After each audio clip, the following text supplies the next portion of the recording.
Assalamualaikum warahmatullahi wabarakatuh. Nama saya Anggianti dari kelompok 9.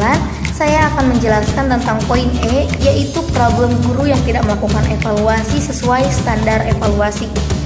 Dalam kegiatan belajar, guru harus memerhatikan evaluasi program pembelajaran yang akan diterapkan dalam kelas. Evaluasi pembelajaran sangat penting dilakukan untuk mengetahui efektif atau tidaknya suatu sistem pembelajaran yang diterapkan oleh tenaga pendidik. Karena bila seorang pendidik tidak melakukan evaluasi, sama saja tenaga pendidik tersebut tidak ada perkembangan dalam merancang sistem pembelajaran, sehingga peserta didik bisa saja merasa bosan dengan sistem belajar yang terus-menerus sama. Tenaga pendidik harus menciptakan inovasi baru untuk memperbaharui sistem pembelajaran yang akan ia terapkan di dalam kelas, mulai dari materi, metode, media, sumber belajar, lingkungan, dan sistem penilaian. Dalam merancang evaluasi pembelajaran, tenaga pendidik juga harus memerhatikan prinsip dasar evaluasi dan syarat-syarat yang harus diperhatikan. Syarat-syaratnya yaitu evaluasi harus benar-benar menggunakan alat ukur yang tepat atau valid sesuai dengan tujuannya, apakah mau mengukur atau hanya menilai.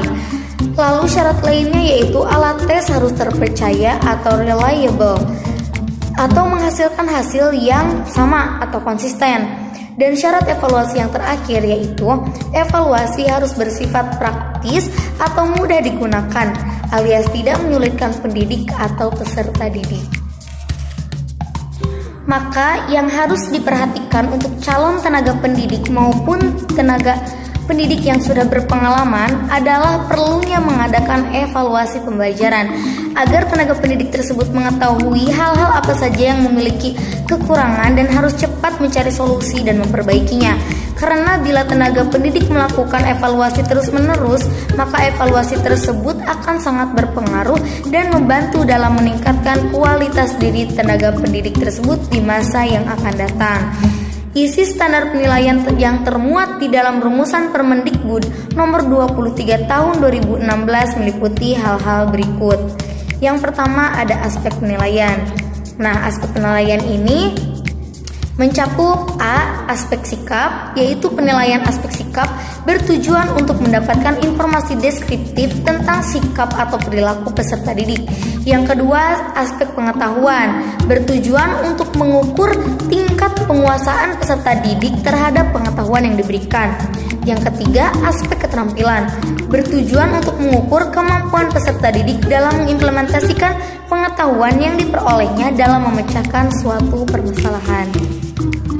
Yang kedua ada prinsip penilaian yang mencakup pertama sahih, artinya data penilaian sesuai dengan kemampuan peserta didik. Yang kedua objektif, artinya kriteria penilaian jelas dan sesuai prosedur, bukan karena faktor subjektivitas. Yang ketiga adalah adil, artinya penilaian tidak menguntungkan salah satu pihak karena berlaku sama sesuai jenjang pendidikannya. Yang keempat, terpadu, artinya penilaian dan proses pembelajaran berjalan simultan dan tidak terpisahkan. Yang kelima, terbuka, artinya prosedur, kriteria, dan dasar penilaian bisa diketahui oleh pihak berkepentingan. Yang keenam, menyeluruh dan berkesinambungan, artinya penilaian dilakukan dengan berbagai teknik dan mencakup seluruh kompetensi. Yang selanjutnya adalah sistematis, artinya pelaksanaan penilaian dilakukan secara terencana dan sesuai langkah-langkah baku. Dan yang berikutnya, beracuan kriteria, artinya penilaian berdasarkan pencapaian kompetensi yang telah ditetapkan. Dan yang terakhir, akuntabel, artinya seluruh hasil penilaian bisa dipertanggungjawabkan. Yang ketiga ada bentuk penilaian. Bentuk penilaian ini yang mencakup satu, bentuk penilaian oleh pendidik. Pendidik bisa melakukan penilaian dalam bentuk ulangan, kuis, pengamatan, penugasan, atau lainnya.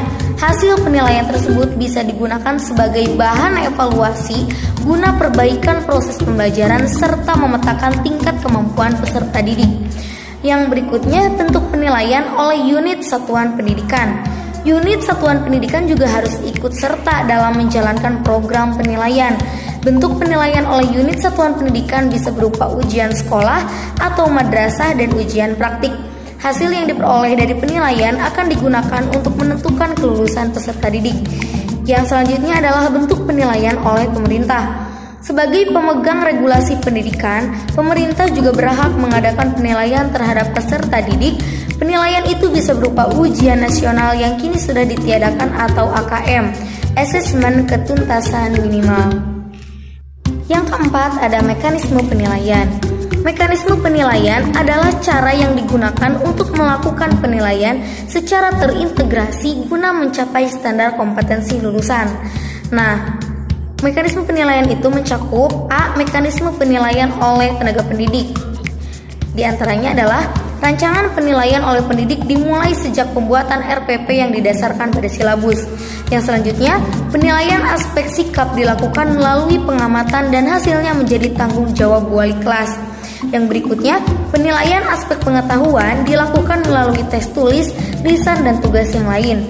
Dan yang berikutnya, penilaian aspek keterampilan dilakukan melalui praktik, portofolio, proyek berdasarkan kompetensi yang dinilai. Yang B, mekanisme penilaian oleh unit satuan pendidikan yang mencakup penetapan KKM dilakukan melalui rapat Dewan Pendidik. Yang selanjutnya, penilaian harus mencakup aspek sikap, aspek pengetahuan, dan aspek keterampilan. Yang berikutnya, penilaian diambil setelah ujian sekolah atau madrasah. Dan yang terakhir, hasil penilaian disampaikan dalam bentuk laporan yang didahului dengan rapat kelulusan atau kenaikan kelas oleh Dewan Pendidik. Yang bagian C, mekanisme penilaian oleh pemerintah yang mencakup penilaian oleh pemerintah dilakukan melalui ujian nasional atau bentuk lain. Dan yang selanjutnya, apabila ada penilaian lain yang akan dirumuskan melalui peraturan menteri lanjutan atau perbaikan. Yang kelima, ada prosedur penilaian. Prosedur penilaian mencakup A.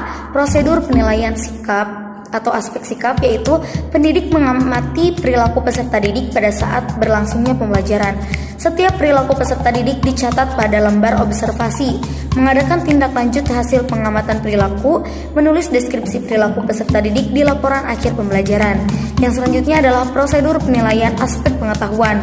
Tahapan untuk memberikan penilaian aspek pengetahuan adalah sebagai berikut, yaitu menyusun rencana penilaian secara sistematis, mengembangkan instrumen penilaian, mengadakan penilaian, dan menyampaikan hasil penilaian dalam bentuk laporan berupa angka mulai dari 0 sampai 100 dan disertai deskripsi. Yang C, prosedur penilaian aspek keterampilan. Tahapan untuk memberikan penilaian aspek keterampilan adalah sebagai berikut: menyusun rancangan penilaian secara sistematis, mengembangkan instrumen penilaian, mengadakan penilaian, menyampaikan hasil penilaian dalam bentuk laporan berupa angka 0 sampai 100 dan disertai deskripsi. Yang keenam adalah instrumen penilaian yang mencakup instrumen penilaian oleh pendidik. Instrumen penilaian oleh pendidik bisa berupa tes, pengamatan, penugasan perseorangan atau kelompok, dan bentuk lain yang disesuaikan dengan kompetensi peserta didik. Yang berikutnya adalah instrumen penilaian oleh unit satuan pendidikan. Instrumen penilaian oleh satuan pendidikan bisa berupa penilaian akhir dan atau ujian sekolah atau madrasah dengan syarat sudah memenuhi persyaratan substansi, konstruksi, bahasa, dan validitas empirik. Dan yang terakhir, instrumen penilaian oleh pemerintah. Instrumen penilaian oleh pemerintah bisa berupa ujian nasional dengan syarat sudah memenuhi substansi, konstruksi, bahasa, validitas empirik, dan memiliki skor sebagai pembanding antar sekolah. Demikianlah pemaparan dari poin E tentang guru yang tidak melakukan evaluasi sesuai dengan standar evaluasi. Terima kasih.